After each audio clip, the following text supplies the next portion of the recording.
page, shall we start inshallah? Inshallah. أعوذ بالله من الشيطان الرجيم بسم الله الرحمن الرحيم ربنا هب لنا من أزواجنا وذرياتنا قرة أعين واجعلنا للمتقين إماما رب هب لي من لدنك ذرية طيبة إنك سميع الدعاء لا حول ولا قوة إلا بالله العلي العظيم وصل اللهم على محمد وعلى آله وأصحابه وأتباعه أجمعين والحمد لله رب العالمين. Now we have been following the text and the page, the book is called The Words, page 138. So almost in the middle of the page, the paragraph starts with then, before the manifestation of the Godhead, of that sustainer of all the worlds. Everybody is on the same page? Got it? Yeah. So we talked about a lot. You cannot address God directly, but through the manifestations of His Godhead. Of course, in Arabic, Godhead is uluhiyya. Uluhiyya means transcendental. It means we use the word as a sign and communicate with the origin of the word through the sign. So what we do before the manifestations of the Godhead, of that sustainer of all the worlds. Of course, he explained who is the sustainer of all the worlds. They responded with worship and humble veneration. So the word worship is explained here. The worship means humble veneration from our side. What it means, humble veneration means, I think, further the following part of the text explains, which consists of proclaiming. This humble veneration means an attitude which consists of veneration, consists of proclaiming their poverty within need. Now, what we do usually while we are praying or performing any act of worship, what we usually do, we concentrate on whom we are worshiping. We think we do. It is impossible. You cannot really think of the Creator. You cannot really imagine. You cannot really take into your field or scope of your any quality. So what are you doing? What do we do while we worship? We think we do some rituals, so we think we are doing something. What are we doing in reality? Practical example is prescribed prayers. This is called prayer, salah in Arabic. So when we pray, what do we do? What are we expected to do? We are performing our worship. What usually we do? We know that we cannot really imagine, we cannot really comprehend the one whom we are worshiping. We cannot comprehend, we know that. So what we do, I am obeying the rule, command. Still, we are obeying the command of the worshipper, but practically, what do you feel? What do you do really? Just if someone asks you to go this way or to go that way or to do certain action, you do it like a soldier obeys the commander-in-chief or his commander because he is told that to do that. Is it worship? I'm not saying this soldier is worshipping the commander. No. Is the form of worship really, or worship is something else? Obeying, we say. Through the door. We.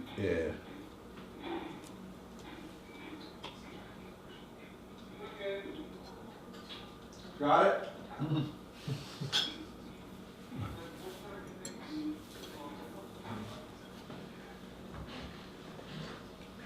Okay, we.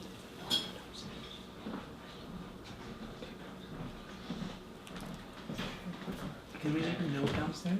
Like tape a paper? It's all right. It's over. No, it's over. I'll tell the super Not. that it's broken.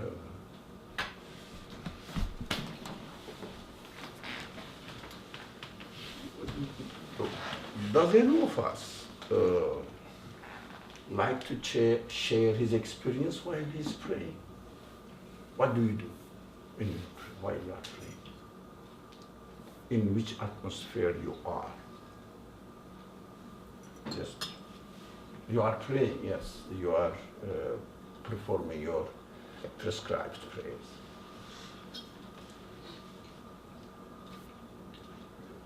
Nobody? No. So you want, okay? What was it? Shadi. Sha? Shadi. Shadi, yes. You start from there, yeah. So there isn't a single state because sometimes you have different times you feel different ways Okay, in the prayer. but what one is example, ideal? Explain us ideal situation. Ideal Well, that's what situation, I want to do. I feel that I'm talking to God, the things that I'm reciting, or So asking you- things from Him. You and to God. Yes. How do you talk to God? How do you imagine or anything?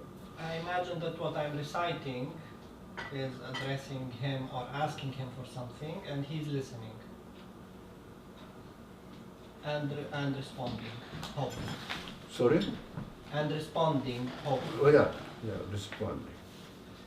That one end is you. The other end, Is God. can you imagine God? No. No. How do you communicate?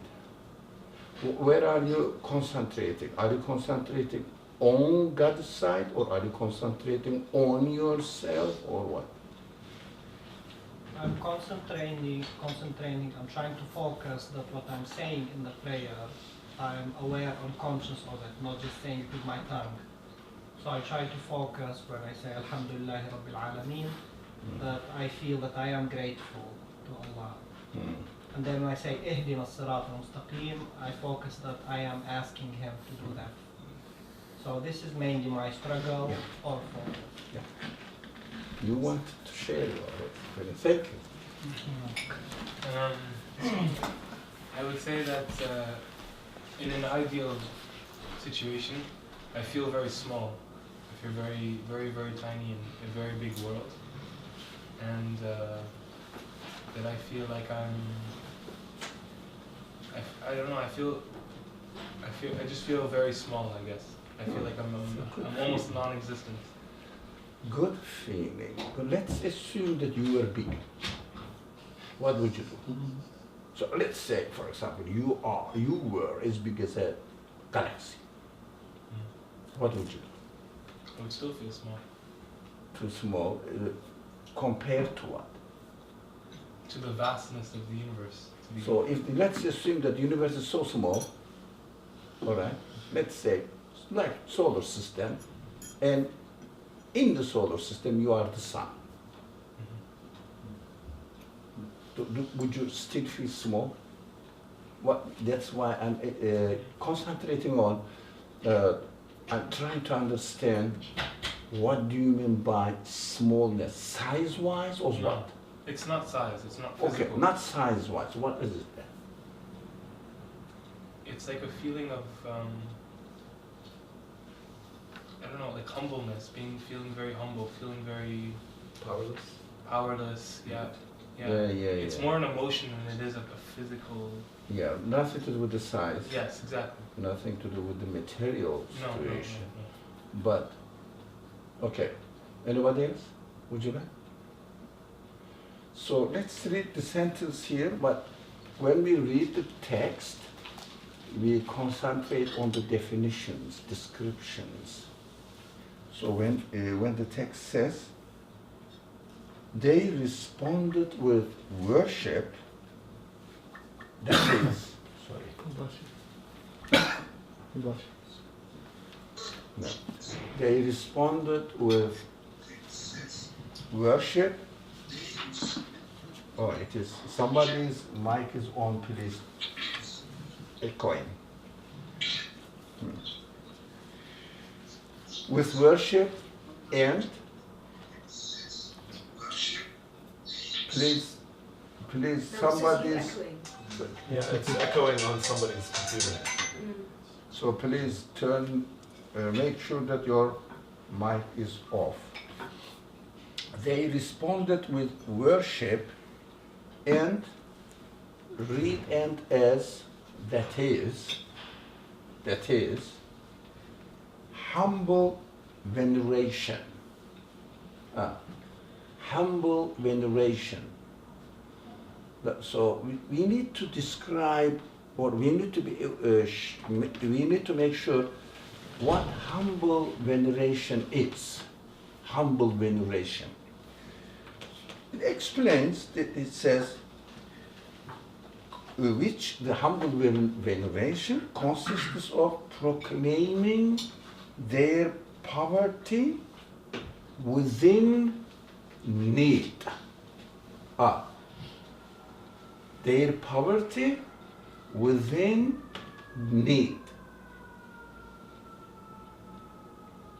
It means, let's say, if you concentrate on your poverty within need, it means you are nothing but needy.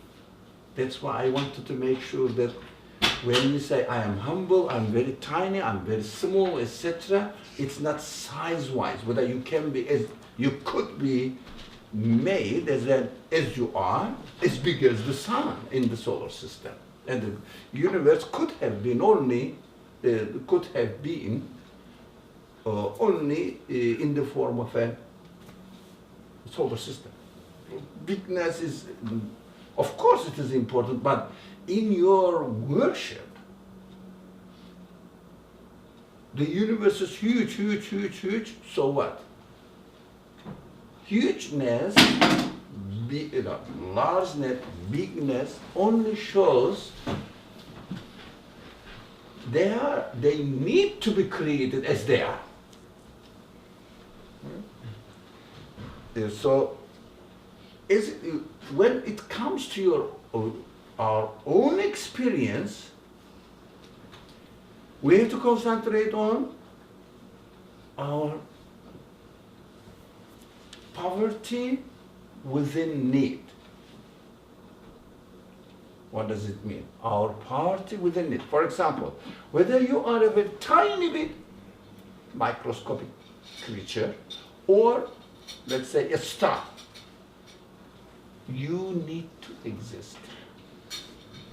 You cannot make yourself. The size is not important. You cannot create yourself. You are needy. And you need to have whatever you have. You need to have it. You cannot create and make anything. We cannot. So whatever you have, all the qualities are given. We cannot guarantee any of ourselves. So my struggle is, when we are worshiping, our faith must be based on ourselves, right? And concentrate on our neediness and be aware of everything in terms of neediness. if we are aware of it, we say, for example, إياك نعبد وإياك نستعين. الحمد لله رب العالمين in the prayer. اهدنا الصراط المستقيم. What do we mean all this? What, with all this? When we say Alhamdulillah, we mean all praise is to God, who is the Lord of the world. What am I praising for? What am I praising for? Only the food I eat? So neediness. Come and concentrate on our neediness. Whatever you have, whatever there is around, they need to be given existence. Are we now somehow, what are we going to do while we are praying? Concentrate on ourselves. Everything is given. If you realize that this is given, this is given, this is given, I have been blessed with. Now, concentrating on my reality, using these neediness as the sign to the source of my needs, who is really satisfying my needs. So I am expressing for example, the fact that I am given existence, I have created. I am aware of it. I am expressing my createdness and attributing it to the one who gave this existence to me. So when I say Alhamdu, it means praise in my createdness. Lillah, you are the creator. So never imagine the creator. We can't anyway. We shouldn't just reduce the prayer to simple obedience of the command. That, but I'm doing this because I'm asked to do that. Yeah, you can do it without knowing, without really confirming it. This command is really true for you. It's not an external command to you. For example, if we were aware that through without receiving any revelation, we are needy in every sense, not any, every sense we are needy. You breathe, you eat, you think of your qualities, human qualities, in every sense, your brother, your air, your snow out there, we are needy. Or snow cannot come into existence by itself, so concentrate on. They are all created and given existence. So we all together, our createdness points to the source of creation. So we are proclaiming this realization. We are confirming this realization. The one who gave existence to everything in my world, in the world that I comprehend, whatever I can think of, whatever within me, everything from you, the Creator. You are the Lord of the worlds. So, am I really obeying the command? Or am I expressing my reality? Which one? Because A soldier says, for example, walking this way, and the commander says, turn right. As I say, he turns right. If you ask, why did you turn right? He said, oh, my commander asked me to turn right. Right? Can you worship like this? I'm doing this. Why do you do that? Because my commander asked me to do that. Is it worship? The sense of worship, expressing your reality, is completely different from obeying the command. Why do you think that the Quran then asks us to do something? Sometimes, usually guides us to understand where we are located in this world. What is our position in this world? Usually tells us who we are, guides us, gives guidance and says that, and expects that I will hear it and then experience it. That is the communication with the Quran. For example, Quran, very basic example. Quran says, there's a kitchen here. Example, just an example. You take this word not to imitate, as a guide. That's the basic communication with the Quran. The Quran said, as it claims to be the word of this owner, the owner of this house, right? Says there is a kitchen at the back. You have to say, okay, the same guide. Usually the missing point that is this. This is a guide. This is not a command. You say, somebody says, there is a kitchen, let's say. I am the owner of this house. Okay, let me see. There's a kitchen at the back. You say, there's a kitchen at the back. Why? Because the owner said so. This is not worship. This is not iman. This is not certainty. This is not confirmation. This is not feeling secure where you are, whether this person is the real owner of this house or not, who speaks. This is not. This is just, I don't know, being a soldier, but mindless soldier, not taking his responsibility. So we have to say, there's a kitchen at the back. We have to go to the back side of the building or the apartment and look for the kitchen, because the source claims that I am the owner of the house. I am telling you there is a kitchen. It means go and look and search for it.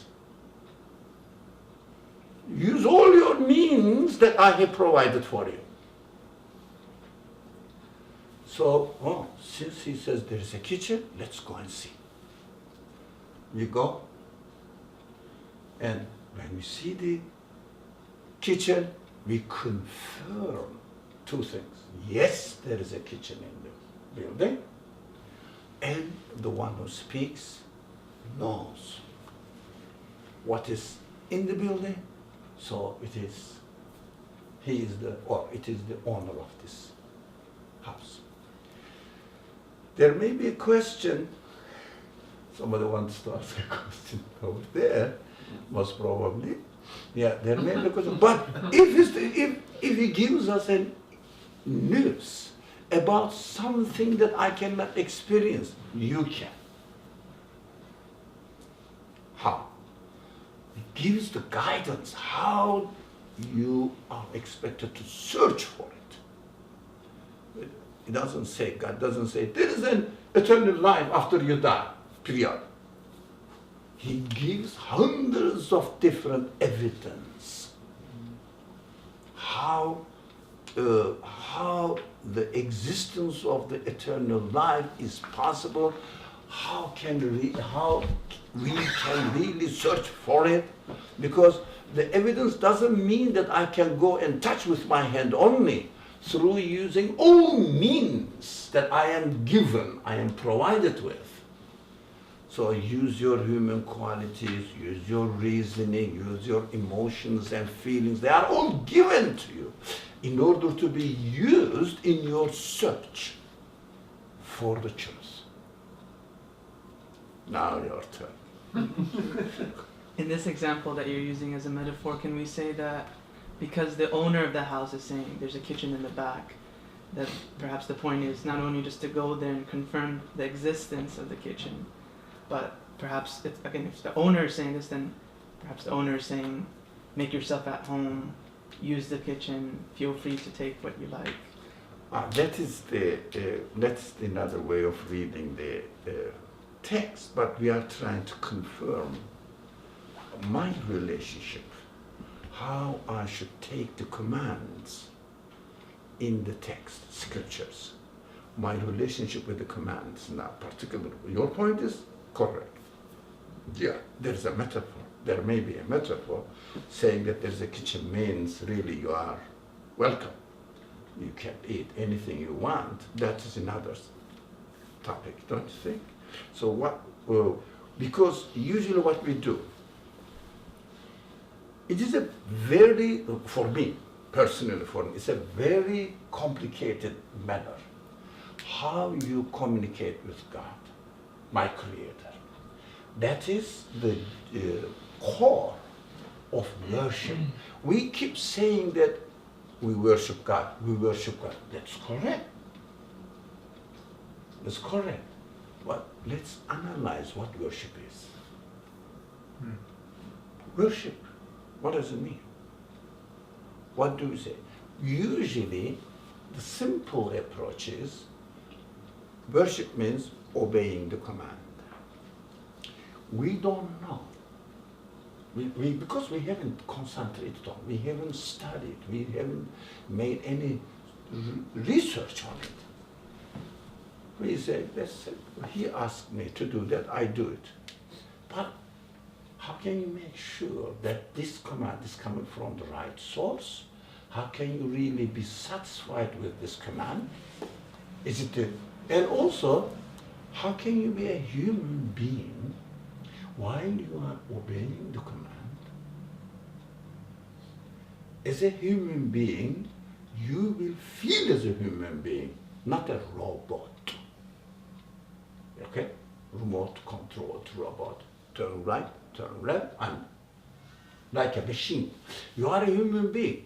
You question, you doubt, you investigate, you have the ability to reason, analyze it, and internalize it, emotionally be satisfied or not. You are a human being.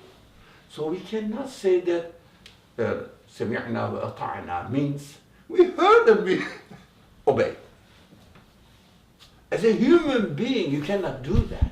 As a robot, yes. As a machine, yes. But as a human being, you cannot do that. What is expected there? Definition of the Quran. Quran speaks to human beings. So, when he speaks, my Creator speaks to me, definitely, if he is my Creator, I am a human being.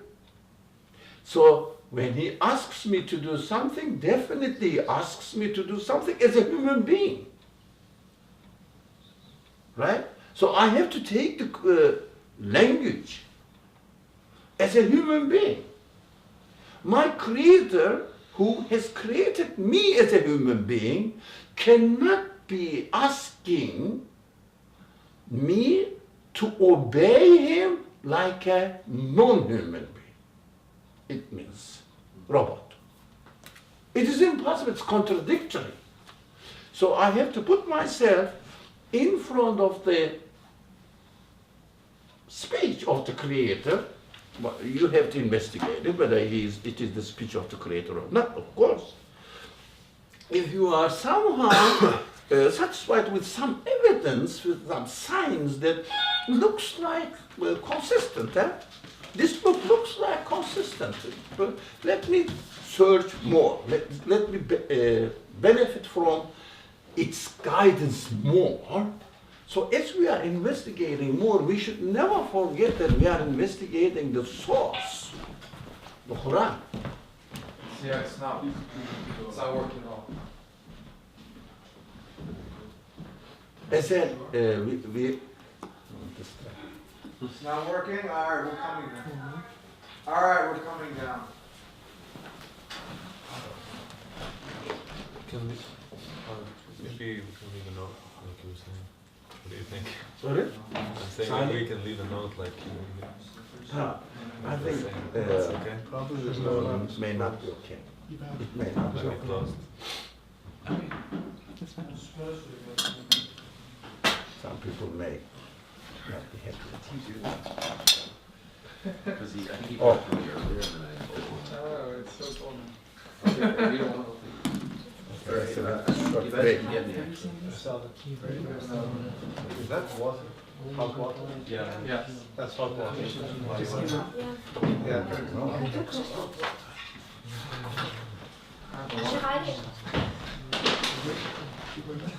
Yep. This came up. Is that because So this was 2013, 2012. Is it letting it go? 2011.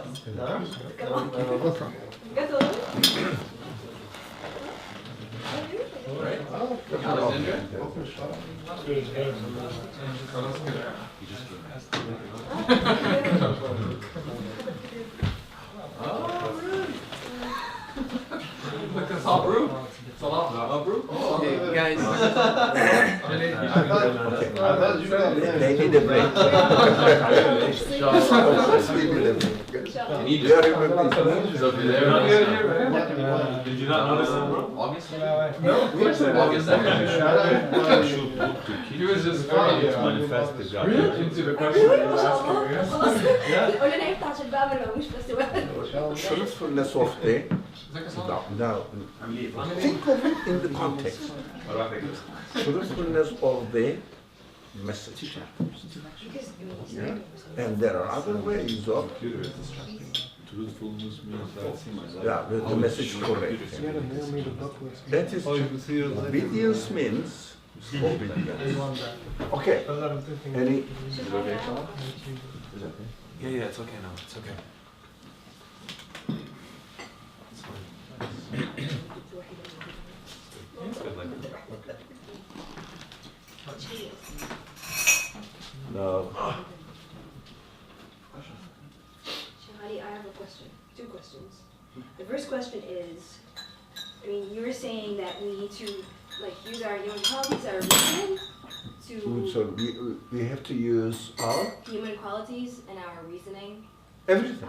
everything, to be able to reach conclusion or understanding of why a worship in general, right? But won't you argue that different people have different reasonings and they come to maybe a different conclusion of, of why certain things have been asked for us to do, for example? Yeah. You So- cannot really limit people. Sorry? You cannot limit, but if they reason in this way, well, of course you cannot say don't reason in this way. But just explain if this reasoning doesn't make sense or makes sense. Well, you can communicate. You cannot really put everybody in one pot and make them think in the same way. It's impossible. Everybody is unique. But isn't this conclusion that we are supposed to all come to What do you mean by certain conclusions or follow? What is the Sharia then? everything? You have to investigate it. You have to understand as well. And you cannot make people in one, put them in one mold. If someone says, I am happy with this, and someone says, no, I'm not happy with this, you can just share your feelings. That's it. You cannot put them. So you cannot really say a person, you cannot reason in this way. Convince me. If my way of reasoning is wrong, convince me. If my way of using my feelings is wrong, convince me. You cannot force me. Convince me. Tabligh. It means conveying the message, nothing more. No. So what we are expecting, we take religion for granted first, and everything must be as I understand, right? And everybody else, everybody has to understand as I understand. You cannot make this. This is not human. It's not human. What you have to do, you have to look, personally, you have to look for the right understanding of the text and confirming it for yourself. If you are a human being, if you are convinced that the guidance we receive from the Quran is really correct, and I'm convinced that the subject which is speaking in the Quran, the I, right? The I, in quote unquote I, which is speaking in the Quran, is the owner of this universe. Do you understand? Don't name it. God is speaking, Allah is speaking. No, the one who speaks in the Quran is the owner of the universe, the creator of the universe, source of the existence of the universe. Are you convinced about it? Then tell me, share your way of conviction. What made you feel confident in this conviction? That's tabligh. You cannot force people, think in this way, not that way. You are awful. If you are convinced, give me your evidence. Hatu burhanikum. Bring your evidence. If you are not convinced, and then first of all, take care of yourself. Make yourself feel confident. As much as there is no end to feeling confident in your conclusion. You study a subject, physics, chemistry, etc. You investigate more, and new subject comes, new points comes, new layers open up in front of you. Oh, what is it that? What is it that? Endless investigation. That's why we are here. That's why we have been given a long lifespan to investigate them further and further and further. Never stop. You cannot stop. But you can stop. You are free to stop. It means you go to school and say, okay, I'm not going and I'm not carrying on my studies anymore. I quit. All right. You cannot learn anything. You stop there. Your education level is there. In Iman, in belief, there is no static station that I'm done. No. Layers and layers and layers in understanding. That's why all people who study the Quran keep saying that there are endless layers of meanings in the Quran. Why? Because the Creator is speaking to me, who has given me endless source of means to investigate, to understand. I have been given endless qualities. Universe is the source of endless signs. Quran is the source of the guidance for human beings to investigate the universe within endless education. Right? Carry on, carry on, carry on. Whatever you find out, whatever convinces you, tell your friend. Share it. Don't force if she doesn't agree with you. You don't. You can't. And you cannot make human beings one category only. It's impossible. God created you from now reasoning. You are created, I am created. You have been given certain qualities, I have been given certain qualities. We have common qualities, yes, but everybody is unique. Right? You have to develop your own way, I have to develop my own way, and my conclusion is mine, your conclusion is yours. mind your own conclusion. Make sure that you are confident in your conclusion. Don't say, I am a believer, I am done.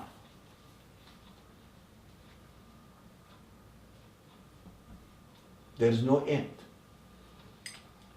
Would you say also La ilaha illallah seems to be correct? Yeah? But the meaning of La ilaha illallah is engraved in the whole creation and in your whole human qualities. It needs discovering or uncovering, layer by layer, layer by layer. La ilaha illallah is one sentence, but implication is endless. Because you are saying La ilaha. What do you mean by La ilaha? This cannot be the source of existence. This cannot be the source of existence. Existence of what? For example, my body, yes. This, whatever, matters involved in the growth of my body are not the source of my existence of growth. Existence of growth, growing. Right? And the second La ilaha, how about your awareness of your existence? Ah, where did I get it? I cannot be the source of my awareness. And you like to exist, eh? You don't want to go into annihilation, do you? Where did you get this feeling? Who gave it to you? Look for the source. Source. If you cannot find it, oh, La ilaha. Your conclusion? La ilaha. There is no source for it. There is no endless. There is endless. So one conclusion is good, but everybody has to go through this journey. It's an endless journey. We have to go. For me, if I'm satisfied, I can tell Sani, then probably I'm thinking in this way or I'm feeling in that way. It seems to be consistent with my own being and with I can see out there. So this feeling is corresponding to the news I get through the Quran. That means this three, we said triangle. Triangle must be complete. Me, universe, and this speech of the creator of the universe and me. Don't isolate yourself, because you cannot isolate myself from the creation. So there are, if not hundreds, but dozens of reminders in the Quran. Not only the reminder, reminding the Prophet, reminding me as well. I cannot force anybody. I cannot make people think in the same way as I am. It's impossible anyway. Can you make me think in the same way as you? Can you make me feel in the same way as you feel? It's impossible. It's not human. So we have to. Pushing the door. We have to concentrate on. It won't work. Surprise. Okay. It's good. What we have to do, and most of you are aware that in our halaqas, we keep saying, please, when you read the Quran, when you sit in front of the Quran, study. Never forget that. One, from the Quran side, by definition, Quran is the speech of your Creator. You have to take it as a guide, not imitate it. Take it as a guide. If it is my Creator speaking in the Quran, it should not contradict my human qualities. And take it as a guide. Guide means when he says something, it is a guide. It means asking you, go and investigate there. It's the simple example, there is a kitchen in the back, it means go and investigate there. If he says, I have created the universe, it means investigate who created the universe. Who can be the creator of the universe? It doesn't mean that Quran says, I have created the universe. The Quran is the word of God. So since God says, I have created the universe, I believe that God has created the universe. This is not iman. This is not conviction. This is imitation. It's just repetition, what you hear. What you hear, it's a repetition. It's nothing to do with your conviction. That is essential. That's why most of the questions come from that weak point that we human beings, are inclined always to take the shortcut, simple shortcut. Yeah? I believe what Quran says, I do it and forget about the rest. That is a shortcut. That's a simple way. That's not the way the Quran asks us to do in reality. So when Quran says, when Quran says, we gave you all these examples, لعلكم تتفكرون or لعلهم يتفكرون, so that hopefully they will think about it. Quran doesn't say they will imitate. They will think about it. The examples are given to us here. We studied that point actually in one of halaqas. The universe is mithal, right? Pointing to the source, explaining where they come from. So take this mithal, and your feelings are mithal given to you to be used in order to know who the source of it. That's la ilaha illallah. So if you can say, the source of my, whatever the feelings you have, is something in this world, if you can say, you cannot say la ilaha, because you found the source of existence. What else are you looking for? Right? Be comfortable. So it is the easy way. It is very comforting way. It is very human, but it's not the lazy way. Because lazy way is imitated. So we don't have to be very intelligent, smart people. Everybody is intelligent anyway. Everybody is smart anyway. But what we use our qualities in somewhere else. In the word or relationship. Not the meaning of the word that the word refers to. We are not used to using whatever exists as signs. Quran, how many times is there anybody familiar with? Well, you can search. How many times Quran refers to the word as signs? Any rough idea? 20, 30, 40, 50? Well, I have the margin, you can look at it. So, signs. And mysteriously, it's not mysterious, but if we are not careful, it looks mysterious. Mysteriously mix the word ayah, or in Egyptian pronunciation, ayah.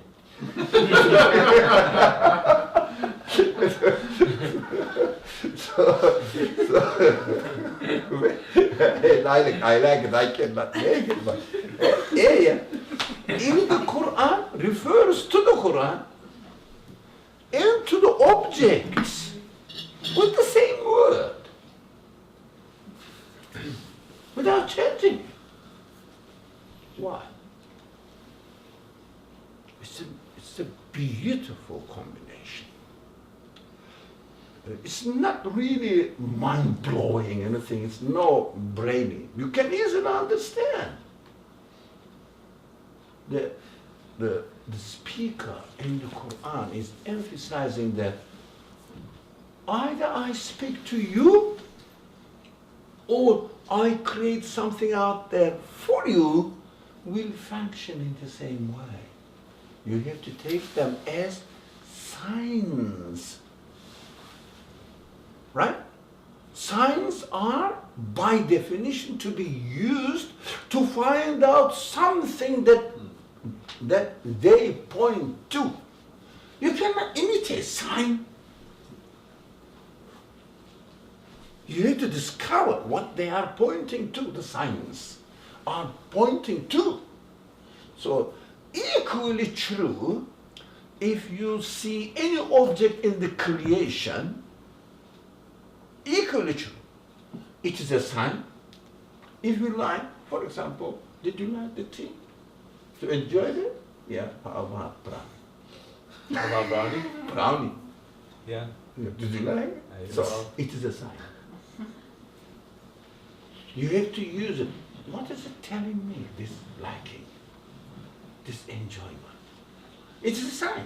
Exactly, when you read a verse from the Quran, it's equally a sign. You have to think about it. You have to ponder over it. What is it pointing to? We are not used to reading the Quran in this way. Why? There are lots of reasons. Scholars, those people who are involved in authority. Now be careful. Now be careful. It's a little bit maybe not very pleasant to hear, because if we are not used to. I'm not criticizing the scholars. Be careful. Those people who hold their knowledge as the source of authority. No, it doesn't mean that having knowledge is bad. But if you take it as the source of authority, you are bound to do what? Obedience, gain obedience. For laws. So you have to use the authority to subjugate people to yourself. That's a very, tricky weakness in our humanity that we may fall into. We have to be very careful. So we have to be very careful not to use our, for example, knowledge or wealth or any kind of power to use as a source of authority. If you may be rich, wealthy, you may be, you are given, or your father died and you inherited, let's say, big wealth, a large amount of wealth. There's nothing to do with you. You haven't worked for it either. But still, it's your property, right? You have inherited it. It's not false. It's not wrong. It's nothing. It's just what happens. What happened? Try not to use it as a source of authority. You may have some knowledge. It's all right.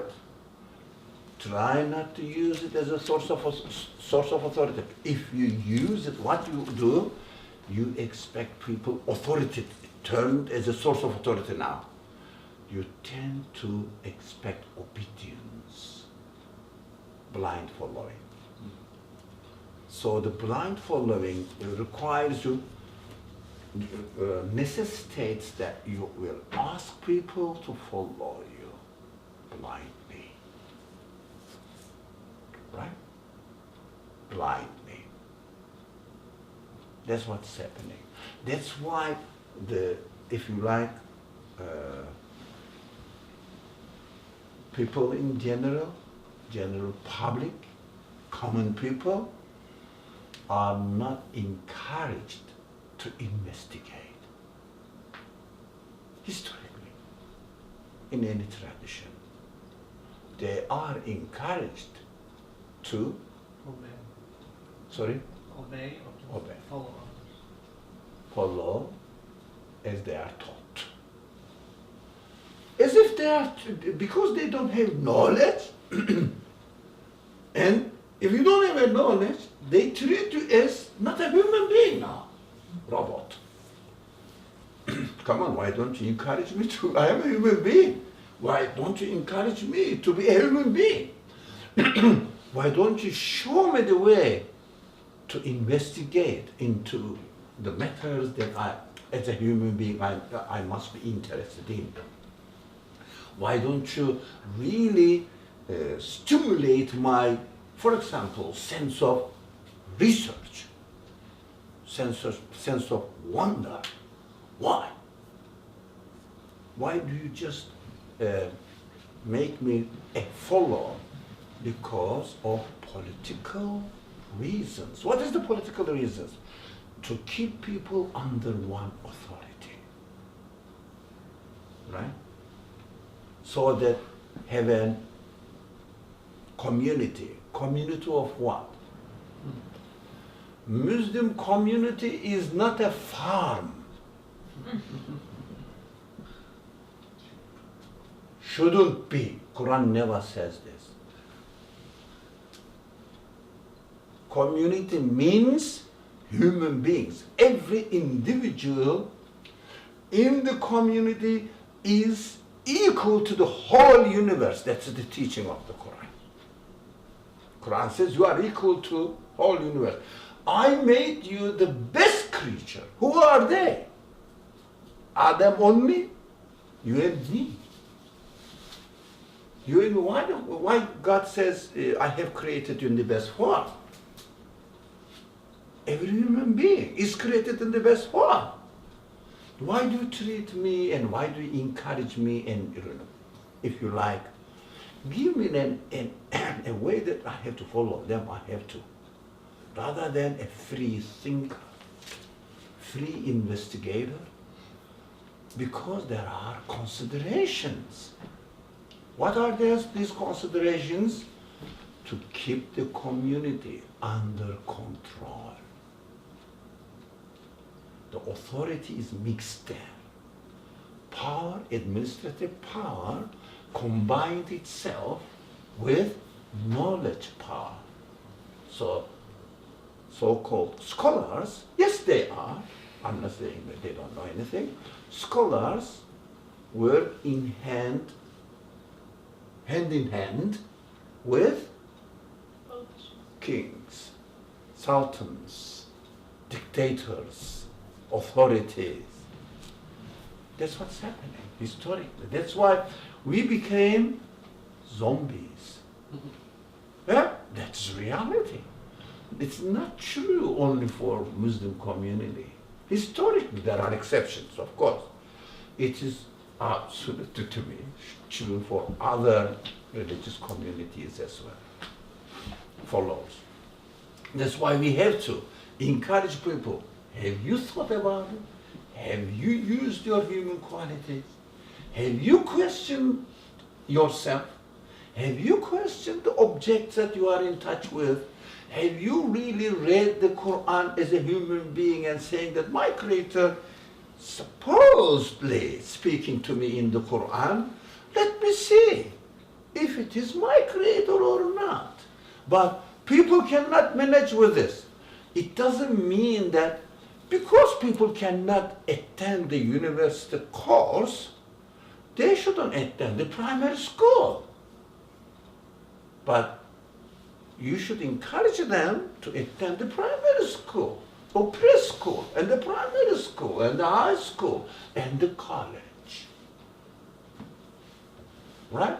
Don't expect everybody to be at the level of college, but encourage them to take a seat in the education system. Don't stop and say that, okay, you don't know, do you know physics? I don't know. The professor comes to me and says, you don't know physics, all right? Shut up. Listen to me. Do this, what I said, and you do it. And what happened? Have you ever learned anything of the discipline of physics? Nothing. You just imitated. You are not a physicist at all, are you? Even you obey the command of the order, the command of the professor for 20 years. Do you learn anything of physics? No, because you haven't established the gradual steps to get into the stages of discipline of physics. You never learn it.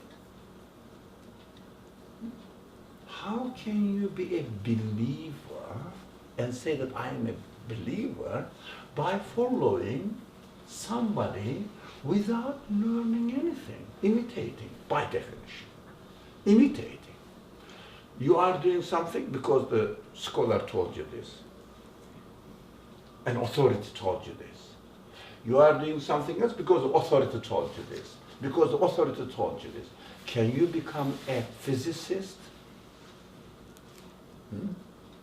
No. How can you become a believer then? As far as the physics subject is there, here is the Quranic teaching. How can you become a believer? By imitating. Yes, you become an imitator, correct. But not a believer. It doesn't mean that you are a denier. It means you are misled. You are not guided rightly. This fear, which is really, if you like, engraved into our mind or feelings, that if I start investigating, I may not be able to find satisfactory answers to my questions. Okay, that's a possibility, all right?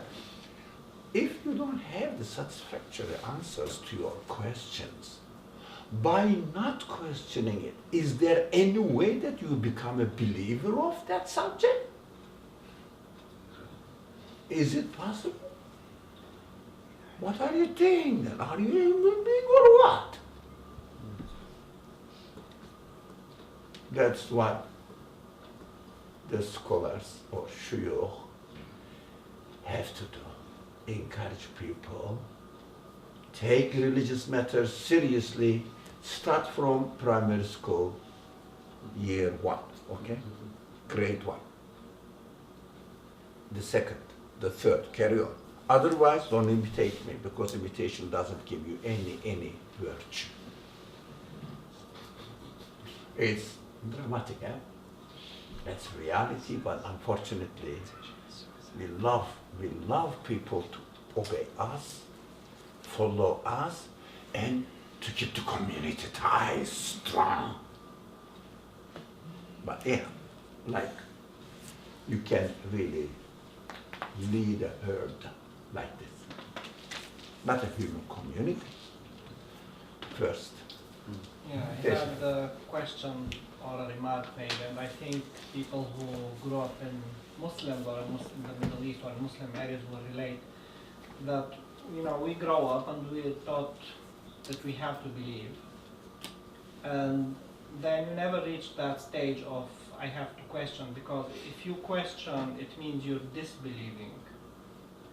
And if you want to question, you question it in a way that a reverse like proof, like you say the Quran is correct because I believe it's correct. You know the answer to the question that you're asking. And then when you suspect something, you go look for an answer that proves that it's correct. You say, oh, I found it, the science says it's correct, and you feel good about it, and that's it. It's very shallow criticism or very shallow thinking, and everybody's just afraid of, you know, exposing themselves, questioning really, and looking really. So that's, I think, at least that's my feeling, you know. Mm-hmm. That in the Middle East or in the Arab places, that's the majority how things are going. That's somehow reality. That's the way it is.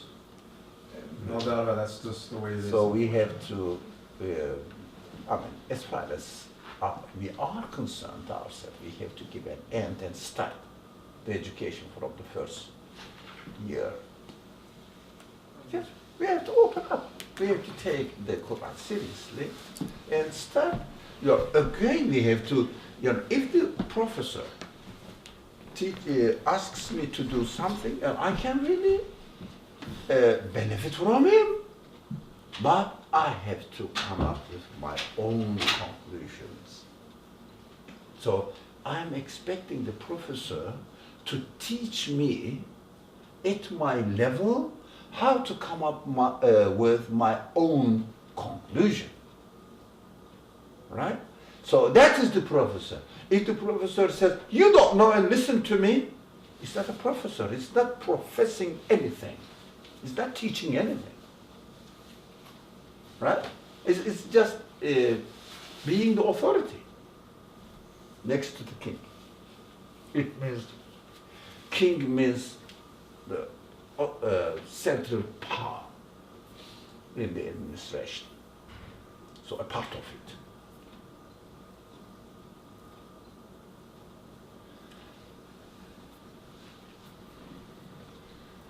Okay, my question was, so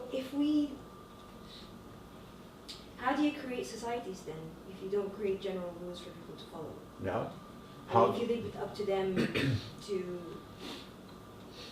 to come to certain conclusions or to live their lives in a certain way, so how do you create a community or a society that has... Yeah, by asking them to imitate you, to obey you blindly, or when you say, I would use a little bit sharper language, if you want to create a society of, let's say, cows, you breed them and teach them, if you want to, how to really provide the things so that they will give you milk or meat, and both maybe. Or if you want to create a society of horses, you have to train them a little bit, educate them, and make them learn how to obey you. If you want to create a society of human beings, you have to treat them as human beings. They have to be convinced individually. They are human beings, they are not. That's why it looks like as if insulting language. It may be so. I'm really sorry for the language, but communities, societies, they say Muslim community, Christian community, etc., looks like farms nowadays. Yeah. When we look at, for example, the conquest of Mecca, and many people started entering Islam after that, could we say that, would it be fair to say historically that all those people were individually convinced, or they saw, okay, Islam is going to win, might as well join the club? Oh, I said they can join the club. Joining the club doesn't make them a believer, does it? Yeah, I agree. That's why after Prophet Muhammad passed away, a lot of them couldn't. So a few of them didn't, but we are again presented the history in a way that again asking us to follow without using our human qualities, imitate. For example, the conqueror of Mecca looks like as if Muslims invaded a place, a land, a piece of land, and people felt obliged to submit. Is it Islam? Is it God's religion? Is it belief? But we don't notice the historical background. We don't know that until the conquer of Fatih of Mecca, the Prophet had been teaching the foundations of the belief system of Islam for 21 years. The people were there. for 21 years, the tabligh, the conveying the message was being spread. People didn't become one night believers. Okay, if a person says, I'm going to decide, for example, well, I'm going to take a shahada.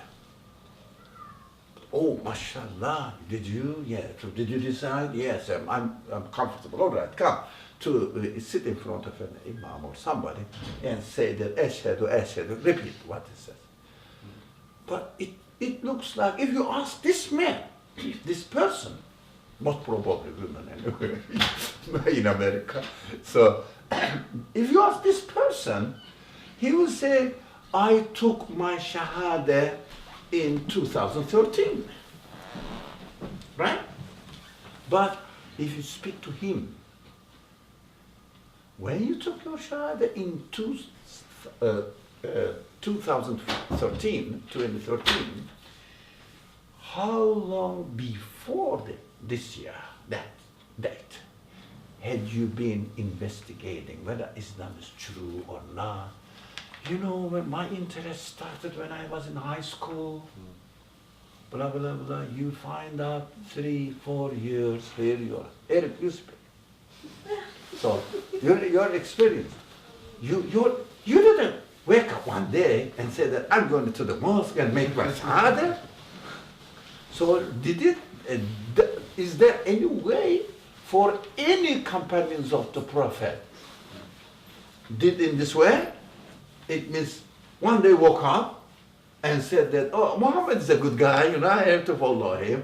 I have to, how to say, become a member of the club, Muslim club. No, I don't think so. That's why they were really investigating whether this message is correct or not, correct or not, correct or not. They were quarreling among themselves. It is impossible not to.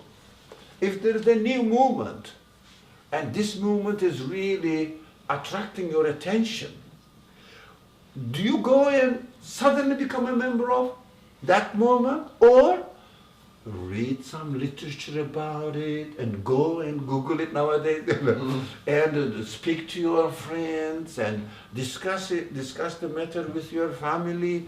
And then you are either inclined to it or you are not satisfied with it and decline to it.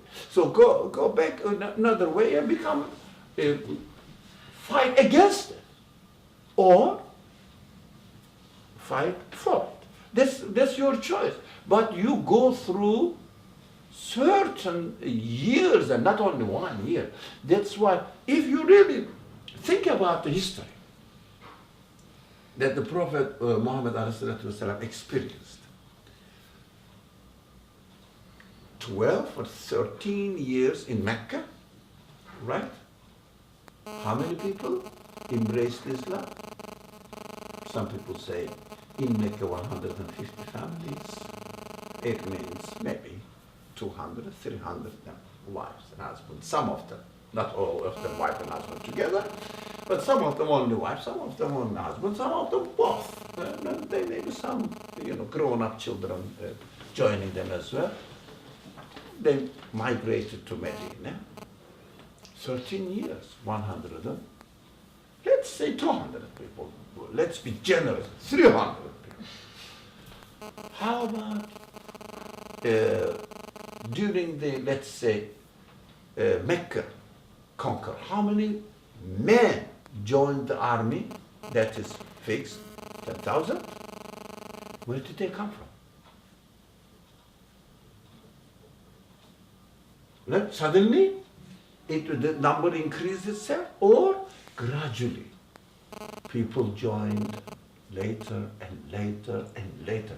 So if you really follow the vector of the statistical vector, so 13 years, like this, in this, the coordination, like this. 13 years, 200 people. And let's say 17 years, 2,000, 3,000. let's say 20 years, 10,000, 20,000. 23rd years, 100,000. What's happening? It means people are becoming more and more convinced, enjoying it. As a result of their years of investigations and questioning. Right? So we forget that they concluded as a result of their 20 years of experience. First. So what was the point of the conquest then? All the different wars. What the Fetih? So all these different wars that was led. By the Prophet? Yeah. Well, some of them were defensive and some of them were preemptive strikes. Because he got intelligence that the other side was going to attack. So what do you think the Prophet really, can you imagine that you can convince me by force and join the club by force? Yes, you can make me pay my due as a member, but if I'm not convinced, I cannot be a real member of that community. As soon as I find the opportunity, I live in. But there's also this dimension. If we notice in the Quran, a lot of these stories are revealed to the Prophet about communities that were sent a warner and then when they didn't heed the warning, they were destroyed. Do you think the Prophet was also motivated by the fact, because he was very big on getting the Quraysh to convert to Islam, especially, maybe because they were descendants of Abraham or other reasons, I don't know.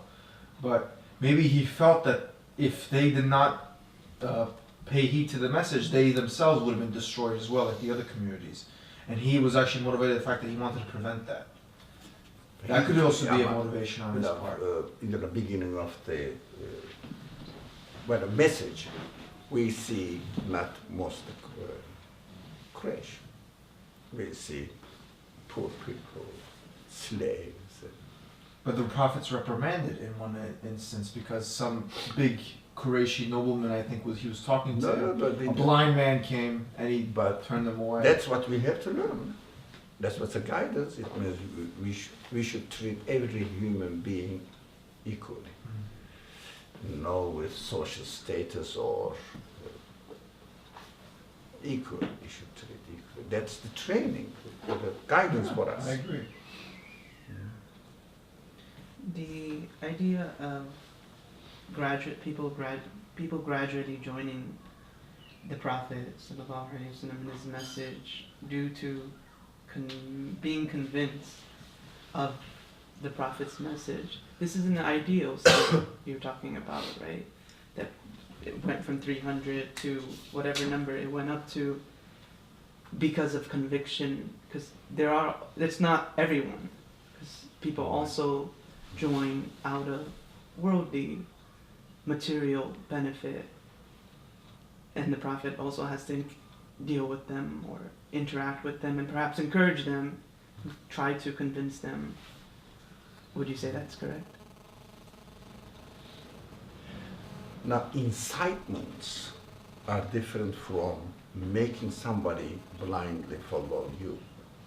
But incitements, for example, we are human beings. If I'm going to present something to you, communicate with you, do you think I can start the communication by insulting you? That's not human. So I have to, for example, be a kind, not because you, in order to prevent, or no, in order to prepare a means that you will, a trap to make you fall. But human convictions, you know, I understand that if someone nicely speaks to me nicely, I communicate with him and listen to him comfortably. If someone is really harsh at me, pushing me, I don't like it. So that's what human conditions. I don't think somebody, for example, if you give me some money, so I become a member of your community because you gave me some money. It makes me a believer. No, it encourages me to be positive towards and maybe to eliminate my sense of enmity towards you.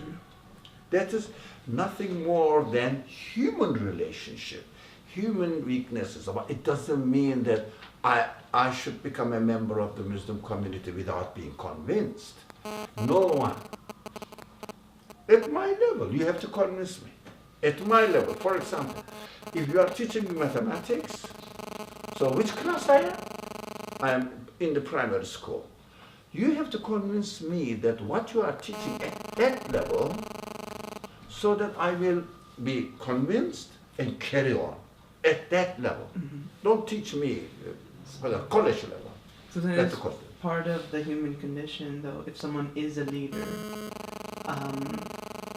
as it say in the Prophet ﷺ's time of Quraysh, the Prophet, we know, we have when we maybe I need to study the story of Abasa, but we also have stories of the Prophet ﷺ. I mean, part of the human condition then is, if someone is a leader, they want to be shown some respect. So, is that... Yeah, don't you understand that we treat people according to their, for example, as a job now, we treat ladies more kindly than gentlemen. Yeah. Why? Not because it's a trap. It's a bait, so that no, it's not. Yeah, how they are. So some people may need some kind of encouragement in this way or another way, but it doesn't mean that I cannot really make him fall into my trap, so that it will become, or he will become a member of my community. I have to approach people kindly, nicely, according to human conditions, that's it. But I have to take notice of the needs of the people. But I have to convince them as human beings. That is the missing or confused point, to my understanding. Excuse me. I have to be kind to human beings. It doesn't mean that I shouldn't convince them. I have to propose my ideas, what convinces me, where I feel comfortable, so that he will feel comfortable or she will feel comfortable, so we will share the same goodness. That is called in Islamic terminology, shafqat. The conveying the message must be in the form of compassion. Very simple. If you are hungry and if you have your food, what do you feel? Satisfied. Is it good? Yeah, I like it. Why don't you like the same thing for Saleh if he needs it? Is it true? So what we feel, we have to offer this some food to Saleh as well, if he needs it. Right? Is it true, Saleh? Yes, you have to. So, right? Why don't we do the same thing as far as our your intelligence satisfactions, heart satisfactions, feeling satisfaction? For example, if you love something, you enjoy it, what do? You take your family members there. You enjoyed something. There was a demonstration, let's say, or exhibition. You really enjoyed it. What do? You say, let me take you as well. But you want to share it. This is very human being. It's very human. So as a result out of your compassion, what do? You take your brothers, your family to the same exhibition and want them to entertain themselves. Share it. If you are comfortable with belief in God and believe in the existence of the hereafter, you are satisfied with it and you feel happy about it. Why don't you share it with me?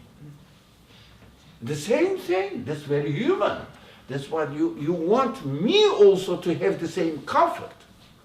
You are expected to share your happiness, your excitement with the people, with me, whom you think they need it.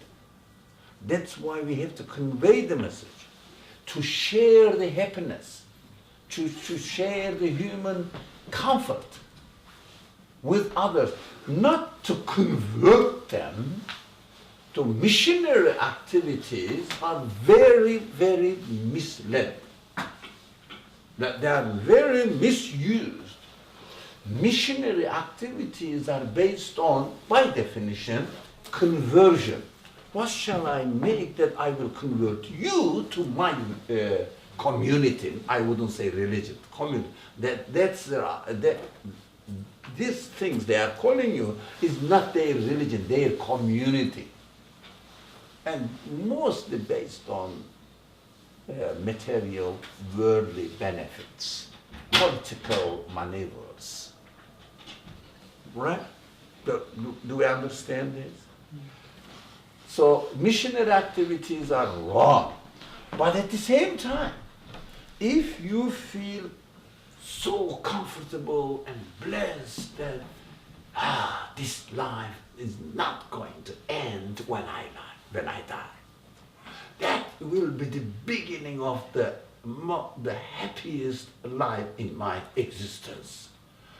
You feel absolutely comfortable in believing that there is an eternal life after death. Because the Creator is eternal and the Creator gave you the senses to look for it, to desire it, and you are convinced that there must be so. I am the product, if you like, creature of the Creator of this whole universe, who is absolutely eternal, self-subsistent, all right? And everything is essential to him. He is not in need of anything. You felt comfortable. Now you don't have any fear of death. Isn't that a blessing understanding? Very blessing feeling? Very pleasing feeling? Why don't you share it with the people who need it? It's not conversion. It is the sharing of your happiness. It's not conversion. If someone wants to convert somebody, it's wrong. Ihtida in Arabic doesn't mean conversion, coming to the right hidayah, right path. Coming to the right path. Because I am not living as a human being as I'm expected to live. I am not seeing the universe as I am expected to live, to see. I am not really interpreting the events, what's going on in this universe, in this existence, as a human being, as I'm expected to see it. But you realize, oh, something interesting. If you look at the world from this perspective, it starts making sense. For example, for any reason, you have to have your own reasoning. You have to have your own conviction. And you felt, oh, God, I'm not in a prison in this universe. If there is no eternal life, if there is no owner of this universe, we are prisoners here. That's what I feel. Would you like to release somebody from the prison? If your friend is taken to prison, if they ask for, let's say, $1,000 for it to, what is it called? Bail, yeah. And it's your friend, and $1,000, you have it, you're comfortable with it. For example, if I'm put into prison, Relieving you. yeah, in order to release me from the, take me out of the prison, you are asked to pay $10. Example, simple example. Would you pay it or not? Frankly. Yes or no? Definitely. You can do it easy. So that, but you are not in prison. I am in prison. but you don't want me to be in prison, right? That's human relationship. So when you pay $10 and release me from the prison and I am free now, would you be happy? That is what is called tabligh. What if someone's in prison and they don't Sorry? realize they're in prison? Yeah, but you have to tell them you are in prison, get out. That's what they, $10 is this, tabligh. $10 is tabligh. But if it is for conversion, it means you are not really relieving the person, taking the person out of prison. Putting him in another prison. Another. Put another, yeah, another. The community pressure now comes. Don't do that. Grow your beard like that. No, you cannot pray in this way. Then you have to do that. No, you can never eat this anymore. But something like this. So another prison. But what they do, oh God. I was in a terrible station, now in another station I have to deal with. It's not easy to experience this conversion. But it must be in the form that this person must feel comfortable. That is based on our attitude. When we make tabligh, it must be in the form that we are sharing our happiness with those people who are open to share it with you. Say, I'm going to the exhibition hall. I really enjoyed it. It's beautiful, exciting. Would you like to join me? You may say, I'm ready to pay for the ticket because you want that person to entertain himself there as well. That is called compassion. Then compassion in the act of conversion is neglected. When it is neglected, transfer from one prison into another and put people in a terrible situation. They have very hard time with their families, and of course, getting rid of their previous cultural pressure on them and getting into another culture and starting imitating, going to another Arab country and starting wearing Arab dresses and become, did I change? No. That's not him. That's not him. So conviction must be from within. So give evidence, guidance to experience the beauty of believing in the eternal Creator and becoming God-conscious person. I think brother wanted to. Yeah, I had a question for you. In this conversation that when you attempt to have a compassionate conversation sometimes with, for example, specific communities, in my experience with, second or third generation immigrants in France, for example, North African Muslims, it's very difficult to have this conversation because for them, Islam is a series of rules, as you said earlier. And so when you try to have a compassionate conversation, you speak about emotions or feelings rather than rules and laws. They are often very abrasive, very, it's something they don't understand. And often it can be very frustrating, and I often end up just saying salam, and saying, okay, you do your thing and I'll do my thing. But it's very sad because you feel like they're still in prison. So how do you engage? If they don't want, If those people don't want to get out of prison, leave them there.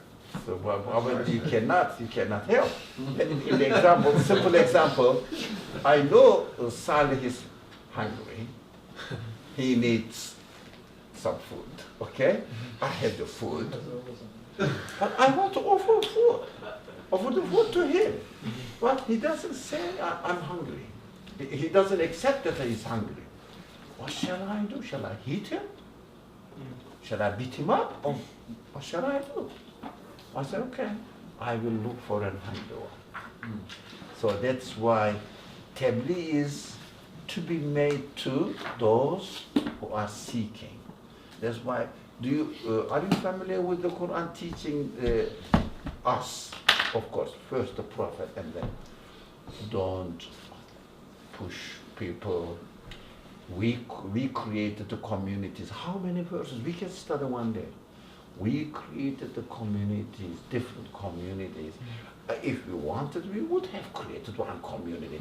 Then are you going to force people to share your belief? The Quran says this. حتى تؤمن حتى يكونوا مؤمنا sorry and تكرهوا and sorry say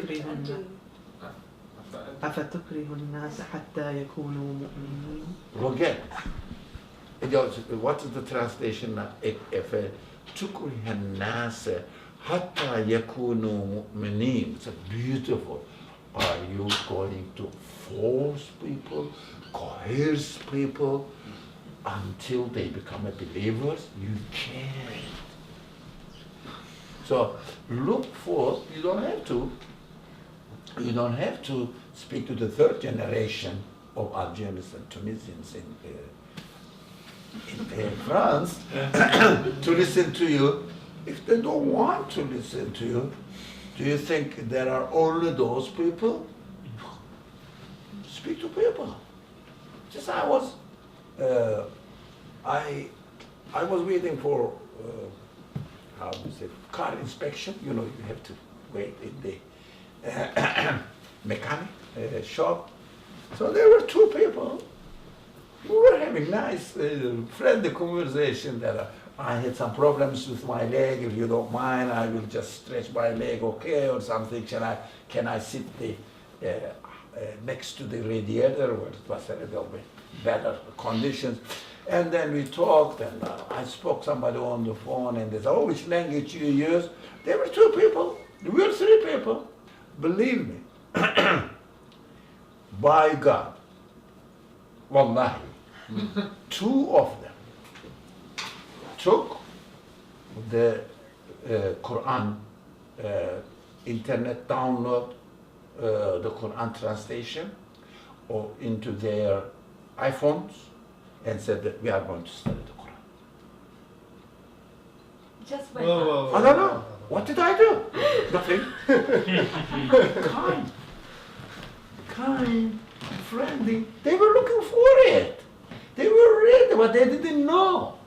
Just said, we have to study the Quran. No, But they asked me if I am coming from an religious, Arab countries. I said no, from Turkey. But do you know Arabic? I said yes, because I was speaking on the phone with the Arabic tone, with Assalamu alaikum, something like that. And then just that's it. I didn't do it. It's not from me at all. I didn't do anything. I said, but I know Arabic because I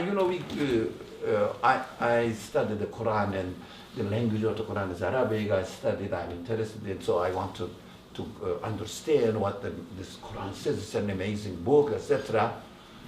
Like this, it really made me feel something in a positive way, as I felt. They said, how can we get it? I didn't have any copies of the Quran with me. I don't know, iPhone. One God created iPhone for this one. So, okay, you can download from here. Here is the address. And both of them did it while I'm there. But nothing. It doesn't mean that they became embraced. None of my business. Those people who look for it, they will look for it.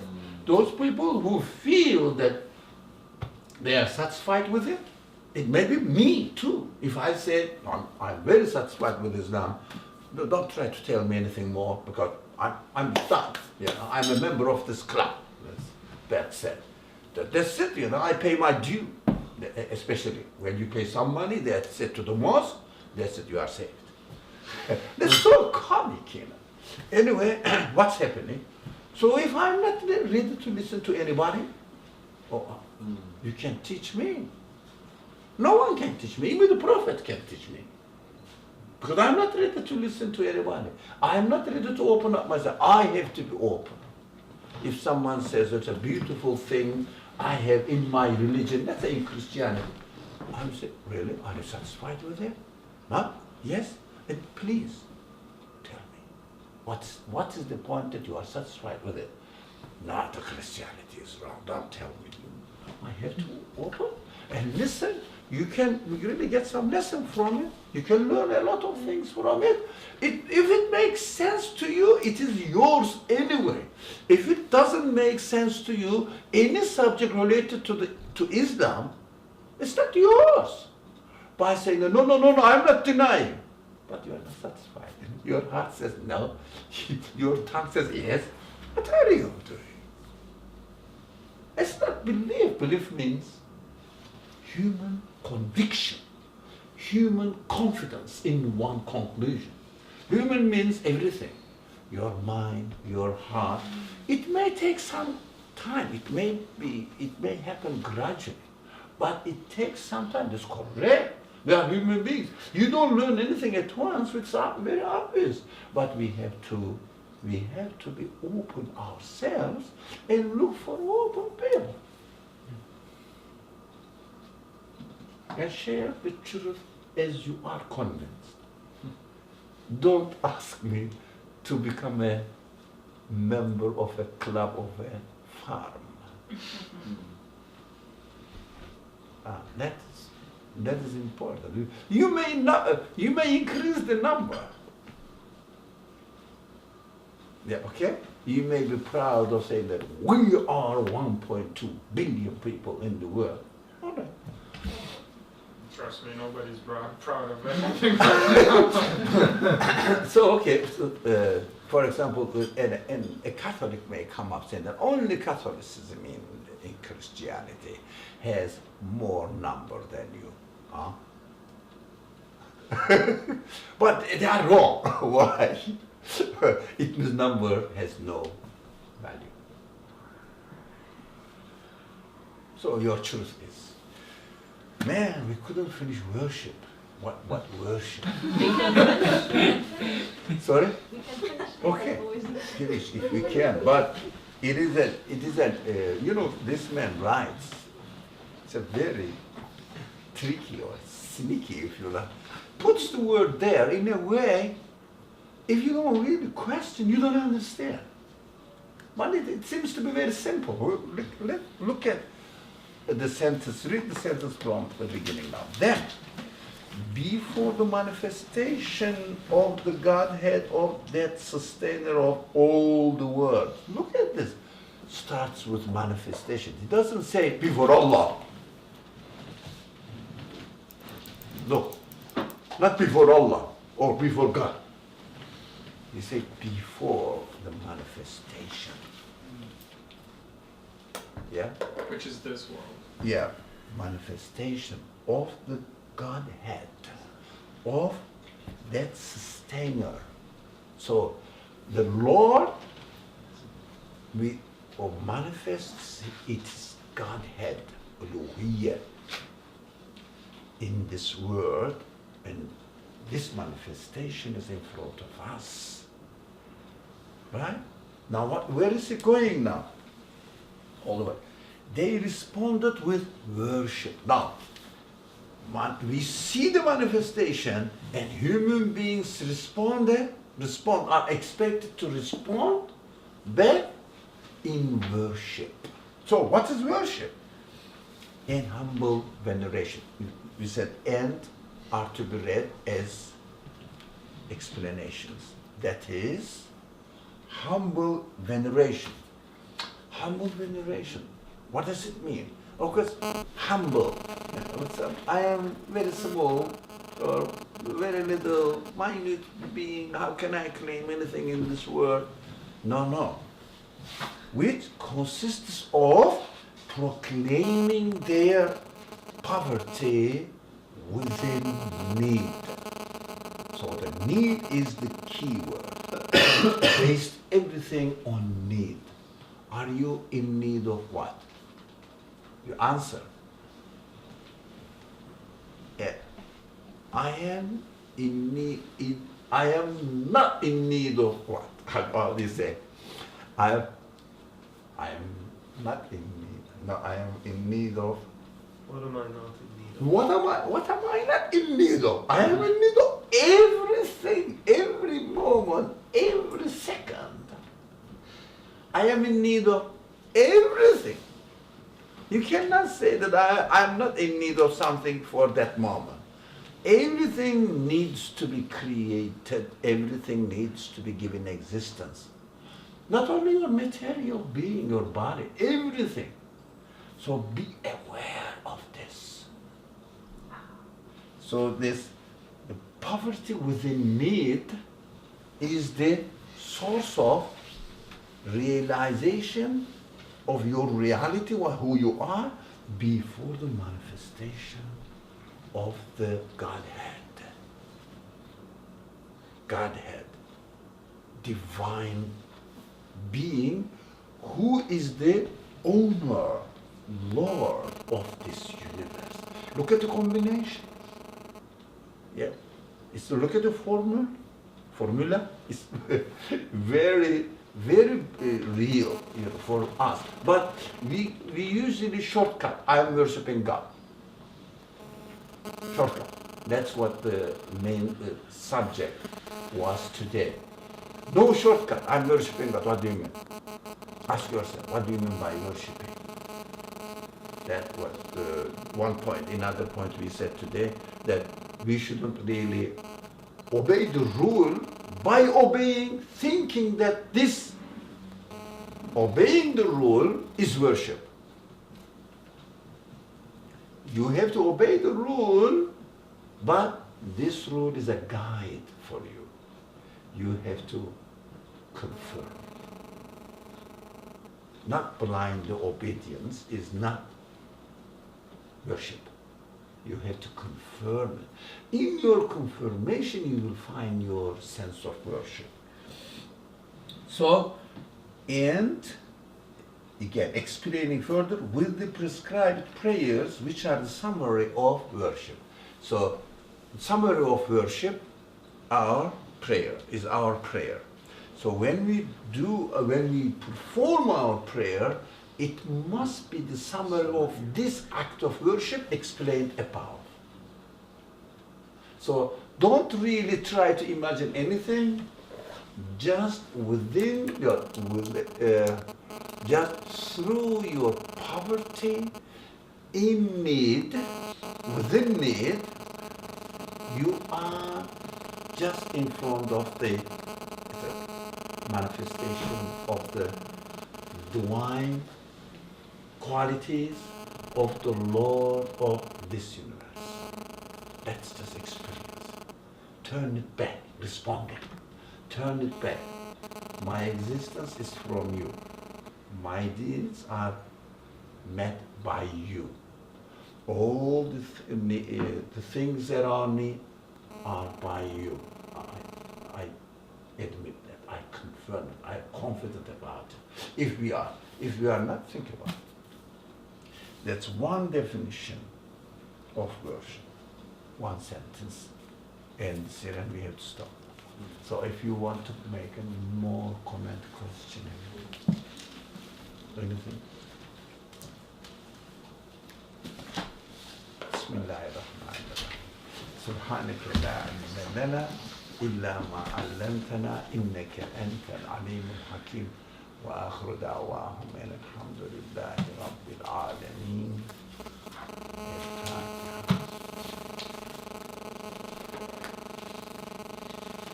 Assalamu alaikum, those on Skype. Assalamu alaikum. So, Ahmed, send an email to me so that I will get your email address, inshallah. Right, inshallah.